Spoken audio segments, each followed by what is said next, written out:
It's 24th of the 9th, 2024. The time is 2 minutes past 8 and my head is throbbing. Why? Because it's Conspiracyville again and we've got to talk about Mercedes potentially sabotaging one Sir Lewis, Carl, Davidson, Hamilton. What are we doing here?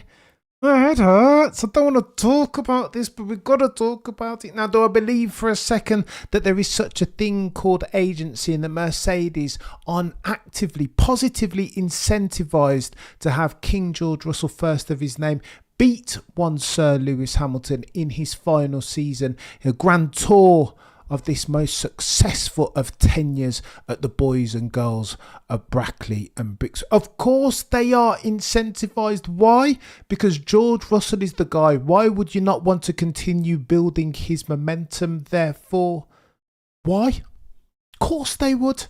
Has Toto Wolff got it in his locker? Well, a couple of years ago, I would argue not. At Monza, as an example, when Toto Wolff was the team principal, to say we will abide by whatever the FIA and the stewards decide. That guy who said on a gazillion occasions that he prioritizes even above everything else the hows and whys above the whats. What are you talking about, Cameron? Well, Toto said that he'd rather lose than not win in the right way. Of course, there he's alluding to the asterisk that many Sir Lewis Hamilton fans say still linger on Maximilian Verstappen's first championship in 2021. But that, ladies and gents, is another conversation for another day. I say all that to say this: there is such a thing as agency in this piranha's tank that we call the one that F's. Of course there is. And again, if you don't need to look back too far to see skullduggery and cloaks and daggers. This has always been the case. It's nothing new, except, of course, if you drive to survive generation, you think that everything is hunky-dory in the weird and wacky world that we call F1, and it is not. It has never been. You don't need to go back to the Bernie Ecclestone era and see exactly how much skullduggery and the extent of it was rife in the sport that we call Formula One. But I digress, because Sir Lewis Hamilton at this past race weekend has alluded to the fact that he thinks Mercedes potentially might have done him dirty yet again. And this is my problem when I try and assess this in real time, because it's not an isolated incident anymore, is it? What are you talking about, Cameron? Well, on a gazillion occasions you've heard now Sir Lewis saying that all of a sudden my pace between free practice and qualifying seems to just go fugazi, like it was never there in the first instance. David Copperfield settings on a gazillion occasions by now. It sounds like it's rote-learned quotes from Sir Lewis, him talking about tyre temps, that the car is just dodgy. He's even said that sometimes it feels like somebody's turned down his engine. How could they do that? Who has access to that car? And this is that if you believe Lewis Hamilton as I do to be a truthsayer, then something's going on in the background.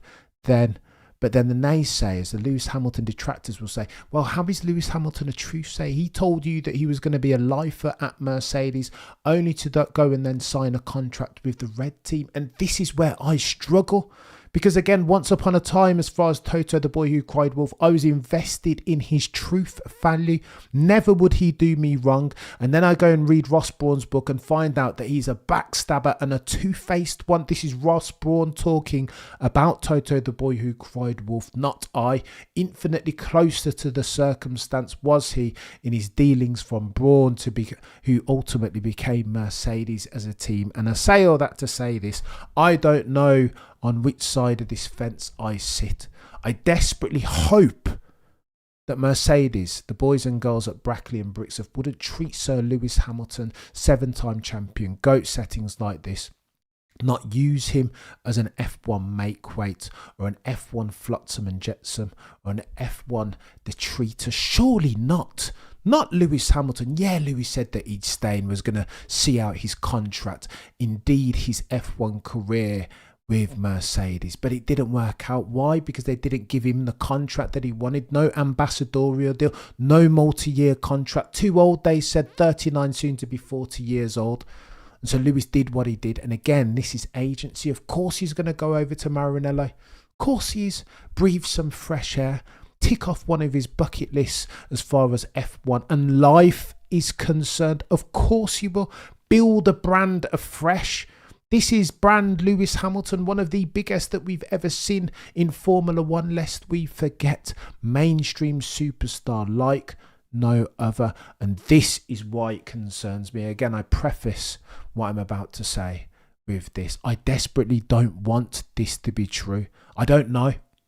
There is such a thing as Hanlon's razor, meaning never attribute that which you can attribute to stupidity, to malice.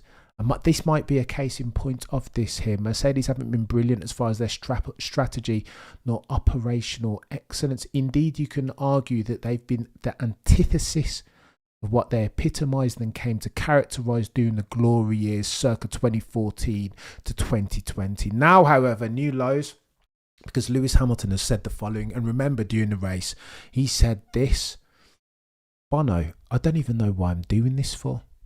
I don't even know why I still continue to do this. And many have speculated that Lewis considered retiring on the back of the fiasco that was the 2021 Abu Dhabi Grand Prix Michael Massey settings. And you can well believe it. You'd be forgiven for thinking that Lewis Hamilton wants to retire now. Hearing him over the radio say something like that. I don't even know why I still do this. Lewis Hamilton's words, not mine. Now we see post the Singapore Grand Prix, Lewis Hamilton had this to say. Oh, and by the way, another one. You heard the commentators saying of Lewis Hamilton's comments over the radio that it sounded like he wasn't in attendance at the pre-race meetings, that they were weird, almost surprised. Well, here's why. Because Lewis Hamilton and George Russell were somewhere post-Singapore and they had this to say when asked. Well, Lewis Hamilton had this to say when talking about the strategic ineptitude of Mercedes this race weekend past.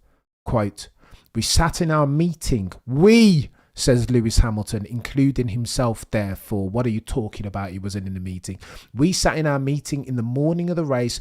Actually, the night before, they, talking about his team Mercedes, they already mentioned that they would like to split the cars."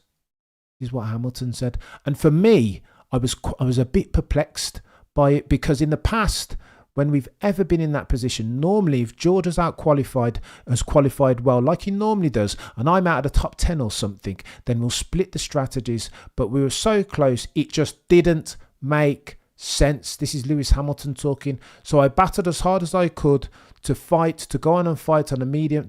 I wanted to be on the medium tyres," what Sir Lewis Hamilton is telling you. "But the team continued," and I quote, "to suggest that I start on the softs."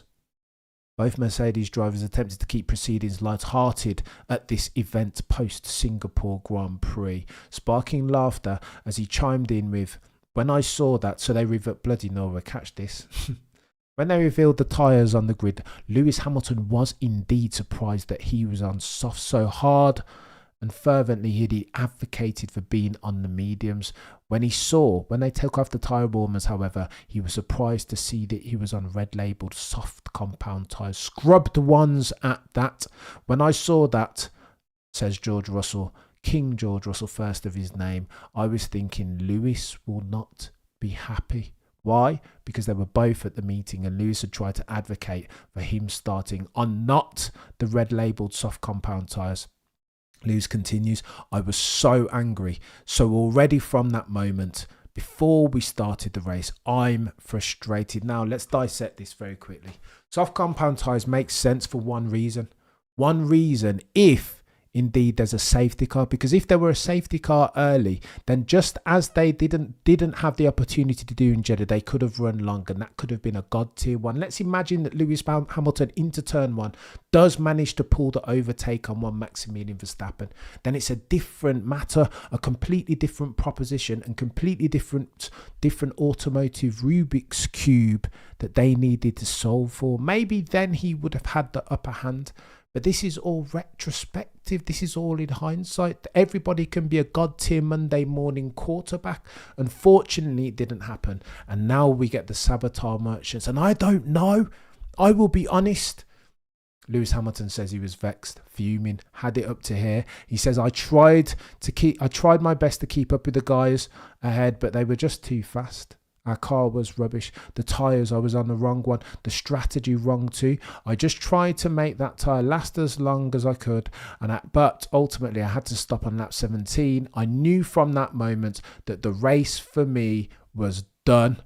Why? Because the hard tyre was going to struggle in that heat. Oh, the humanity. Joe P. This is chaos. Turtle Dove. I don't even know where to. Honestly, I don't know on which side of this fence I sit. And again, this is one of those ones, right? To many Sir Lewis Hamilton fans around the world, this is all they needed. Confirmation of their presumptions, of what they thought anyway. Look, one fan said it's hard to describe the range of emotions you feel when we have a difficult race like that. It's Lewis talking this. This year continues to be a test for everyone. But we are all pushing as hard as we can. We don't always get things right. Lewis talking as well, remember. We don't always get things right. And that was the case today with our strategy. We all head into the weekend and every decision we take with the right intentions. And sometimes it just doesn't work out. See, that's the quote that we don't see, right? And that's what people choose to ignore. However, the F1 fan base and Sir Lewis Hamilton fans in particular will see this as proof positive. Times when he wanted to run long on softs and Mercedes denied him. There's been numerous examples of instances like this all season and before. There are some Lewis Hamilton fans, mention no names, Cameron F1, who was still suspicious of Mercedes in 2016 and how all of a sudden Sir Lewis Hamilton fell victim to so much reliability things. Unreliability, and ultimately gifted Nico Rosberg a championship. It is all ultimately though speculation. Ultimately, no one knows. I'm not close enough to this circumstance to say definitively one way or the other. But I think sometimes, I don't know, if it looks like sabotage and it smells like sabotage, sometimes per Occam's razor, we might be dealing in earnest with sabotage. Prosecution rests. No further questions, Your Honour.